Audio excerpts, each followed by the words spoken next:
밤 동안 많은 눈이 내렸고 3일 내내 눈이 계속 내렸다. 저녁 일을 시작했어야 할 무렵에 아버지와 아들은 간신히 오전 일을 끝내었다. 심지어 작은 아브람도 무거운 눈을 몇 시간 동안 치웠다. 몇 주가 지나서야 아브람은 다시 학교에 갈 수 있었다. 다사다난했던 1833년 11월 13일 밤이 지난 후에 아버지께서는 아브람에게 별들이 떨어지는 내용에 대한 성경 구절을 다시 읽어달라고 하셨다. 아브람이 다 읽고 나자 아버지는 조용히 몇 분간 앉아 있다가 아무런 말 없이 홀로 외양간으로 가셨다. 잠시 동안 아브람은 성경을 읽으려고 애썼다. 그는 성경 첫 책의 몇 장들을 좋아했다. 그 책에서 그는 하나님께서 하늘과 땅을 만드시고 물을 모아 바다를 만드셨다는 것을 알게 되었다. 특히 또 별들을 만드시고 라는 말씀을 발견했을 때는 더없이 행복했다. 그러나 그 이상은 읽어도 이해할 수가 없었다.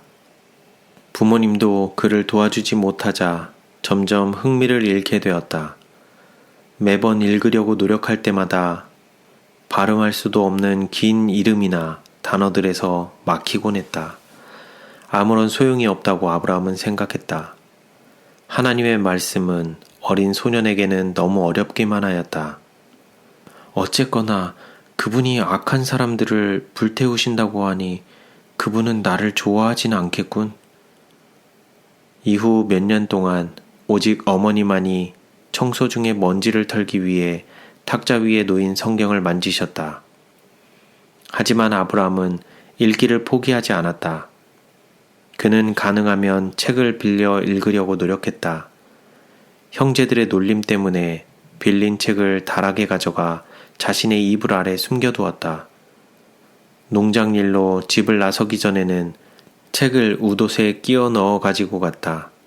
아버지와 형제들이 멀리서 일을 하면 그는 책을 꺼내 한 손에 잡고 다른 한 손으로는 일을 하며 책을 읽었다. 하지만 어느 날 책에 너무 몰두한 나머지 다른 형들이 오는 소리를 듣지 못했다. 이제야 왜 네 일이 전혀 줄지 않는지 알겠구나. 형이 불쑥 나타나 말했다. 이 일은 하나도 안 하고 책만 보고 있다고 아빠한테 다 이를 거야. 그날 밤 아버지께서는 으름장을 놓으셨다. 다시 한 번만 더 그러면 매맞을 줄 알거라. 아브람은 아무 말도 하지 않았지만 분노가 치밀었다. 맞는 게 두려워서 책 읽기를 멈춘다는 것은 옳지 않은 것 같았다. 아브람은 다른 형들처럼 크지도 강하지도 않았다. 아버지도 그에게는 형제들과 들일을 같이 하라고 하시기보다는 잡초 제거나 헛간 청소, 옥수수밭을 가는 것과 같이 따분한 일들만 시켰다. 그렇게 무료한 일에 대한 생각으로부터 벗어나기 위해 아브라함은 종종 선원이 되는 상상을 했다. 옥수수의 긴 밭길 대신 그는 거대한 바다와 멋진 배의 키 앞에 서서 별을 따라 배를 운항하는 순간을 그려보았다. 해안가 근처에 살면서 아브라함의 삶에는 바다와 별이라는 두 가지 큰 관심사가 있었다. 그의 마음은 그 두 가지 생각에 온통 빼앗겨 있었고 바다와 별은 서로 잘 어울렸다. 하루는 아버지께서 그에게 건초 나르는 일을 도와달라고 하셨다. 무더운 날에 고된 일로 피곤한 나머지 아브라함은 잠시 쉬고 있었다. 아버지는 그가 갈 귀에 기대 있는 것을 보고는 소리를 지르셨다. 일해라 아브람. 거기 그렇게 기대 있을 시간이 없어. 다른 형들은 너보다 2배는 일하거든. 넌 좋은 일꾼이 못 되겠구나. 그날 밤 아브람은 다락방에서 별들을 보며 오랜 시간 동안 생각에 잠겼다. 그는 자신이 결코 좋은 농부가 되지 못할 거라는 걸 이미 알고 있었다. 그리고 이제는 아버지마저도 그렇게 결론을 내리신 것이었다. 바닷가로 가서 별을 따라 운행하는 선원이 되면 안 되는 것일까? 그는 어느 배에 가든 갑판원으로 일을 구할 수 있다고 확신하였다. 아버지께서 보내주신다면 당장 내일 떠날 수 있을지도 모를 일이었다. 그는 돈을 충분히 모아 아버지와 형들에게 자신도 무언가를 할 수 있다는 것을 보여주고 싶었다. 아침에 우유 짜는 일을 마치고 아브라함은 헛간에 계신 아버지께 들렸다. 아빠도 아시다시피 전 농장일에 영 소질이 없는 것 같아요. 그런데 오랫동안 바다에 가고 싶었거든요. 선원이 될까 생각 중이에요. 항구 마을로 존이 짐을 나르러 갈 때 마차를 타고 같이 가면 되지 않을까 싶은데요. 부둣가에 서성거리고 있으면 저를 갑판원으로 쓸 선장이나 항해사를 만날 수 있을 거예요. 오늘 떠나도 될까요? 한동안 아버지는 16살이 된 아브라함을 물끄러미 쳐다보셨다. 너도 어른이 다 되었구나. 아브라함, 정 그렇게 원한다면 가도 좋다. 아마 농장 일보다 잘하겠지? 엄마와 얘긴 해봤니? 아직이요. 아버지께 먼저 말씀드리고 싶었어요. 어머니께도 제가 가도 될지 여쭤봐 주시겠어요? 하지만 네 엄마는 이렇게 작은 네가 어떻게 바다로 가냐며 한바탕 난리법석을 피울 게다.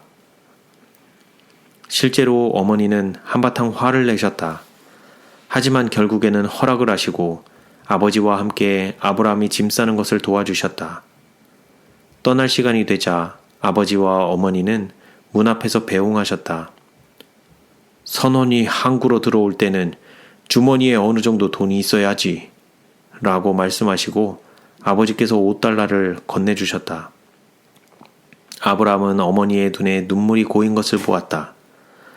그는 차마 아무런 말도 할 수 없었다.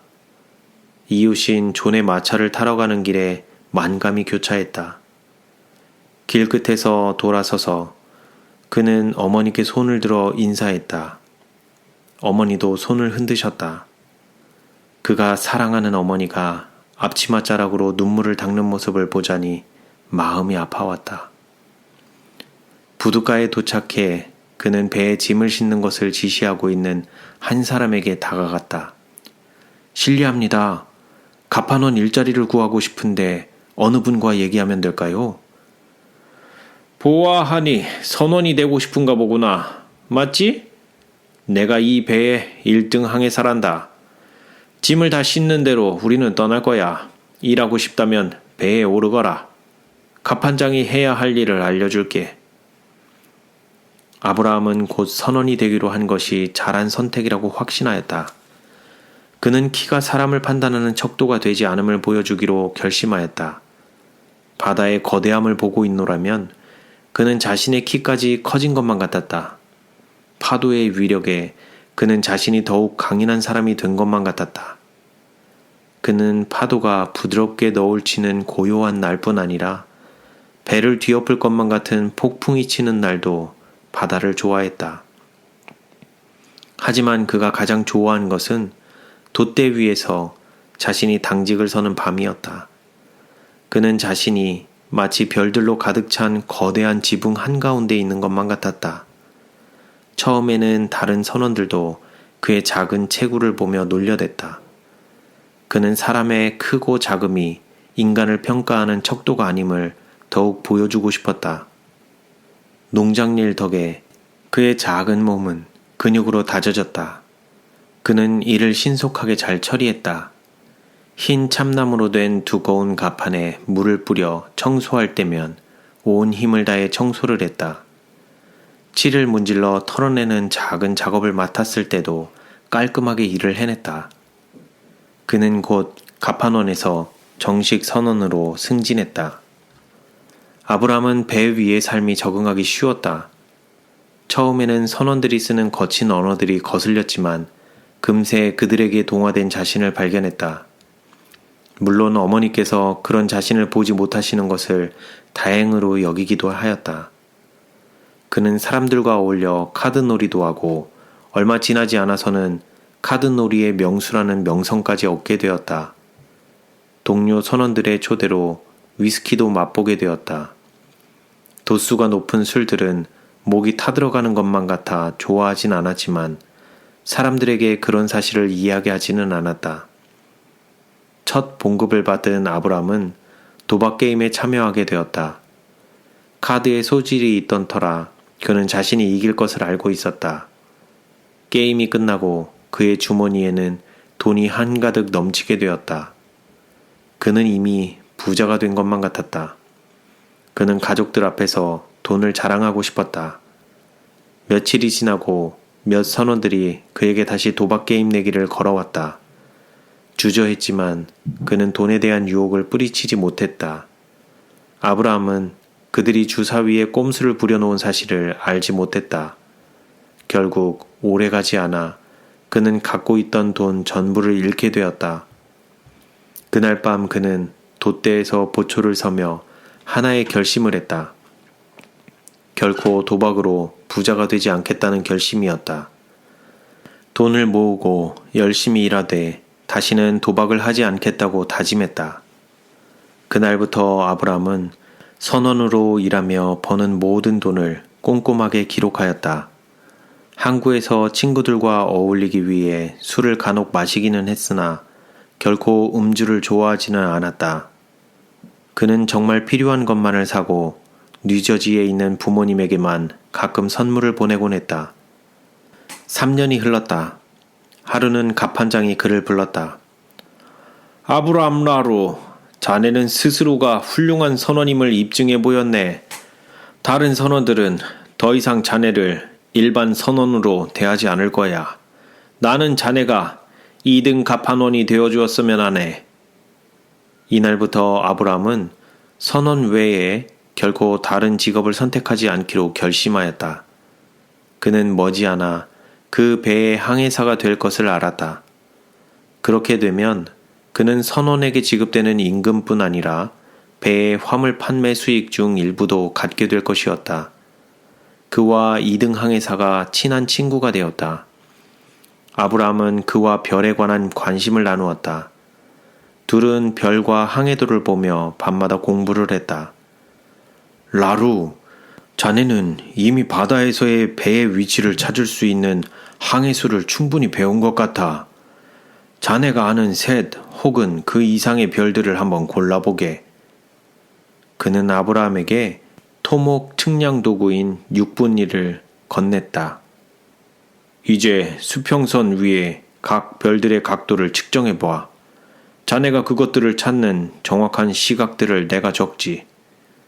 아브라함은 신중하면서도 신속하게 별들 바로 아래 지구의 표면에 있는 점들의 정확한 위치를 찾아냈다. 자, 이제 해도실에 가서 배의 위치를 알아보세나. 들뜬 아브라함은 그를 따라 불이 켜진 방으로 들어갔다. 금세 라루는 항해표에 별들의 위치를 표시하는 복잡한 과정을 익혔다. 좋아. 2등 항해사가 아브라함이 3개의 별의 위치에 선을 긋는 것을 보며 말했다. 선들이 겹치는 지점이 바로 지금 우리 배가 있는 정확한 위치라네. 아브라함은 그에게 미소를 보이며 말했다. 난 언제나 별을 좋아했다네. 이제 그 별들이 이 거대한 바다에서 길을 찾아가는 데 도움을 주는군. 아브라함은 항해의 나머지 시간에 해도 작성으로 시간을 보냈다. 그 선박의 소속항에 도착했을 때 1등 항해사는 아브라함에게 3등 항해사 시험을 치르는 것을 제안했다. 열심히 공부한 덕에 시험에 합격한 아브라함은 항해사 자격을 얻게 되었다. 아브라함은 더 이상 동료 선원들의 신임을 받기 위해 술자리에 참여할 필요가 없었다. 이제 그들은 그를 항해사로서 존경하게 되었다. 배가 항구에 멈추면 그는 동료들과 어울리기 위해 술을 마셔야 한다는 부담으로 돈을 낭비할 필요가 없었다. 그는 자신이 정말 원했던 저금을 했다. 다른 사람들과 달리 그는 여자나 술, 도박에 대한 욕구가 없었다. 다른 사람들이 돈을 낭비하는 동안 그는 내륙에서 싸게 산 물건들을 배에서 팔아 이윤을 남기는 법을 터득했다. 신중한 재정 관리로 모은 돈의 액수가 점차적으로 늘어나기 시작했다. 수년이 지났다. 바다의 선장들은 모든 일에 믿음직스럽게 열심히 일하는 이 3등 항해사에 대해 이야기하기 시작했다. 아브라함은 이제 자신이 타고 싶은 배를 선택할 수 있는 위치가 되었다.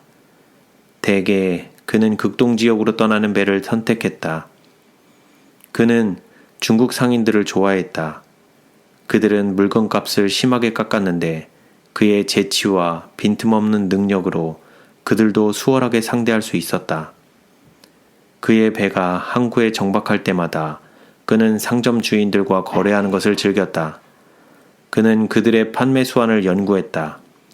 라루는 공정하고 정직한 인물이면서도 반드시 좋은 거래를 이끌어냈다. 그러나 돈을 버는 일보다 더욱 스릴이 넘치는 일은 항구를 떠나 망망대해로 향할 때였다. 항해의 첫날 밤에 그는 항상 뱃머리에 서서 별들을 올려다보며 하늘의 안내자들인 별들이 자신을 어디로 이끌어갈지 궁금해하였다.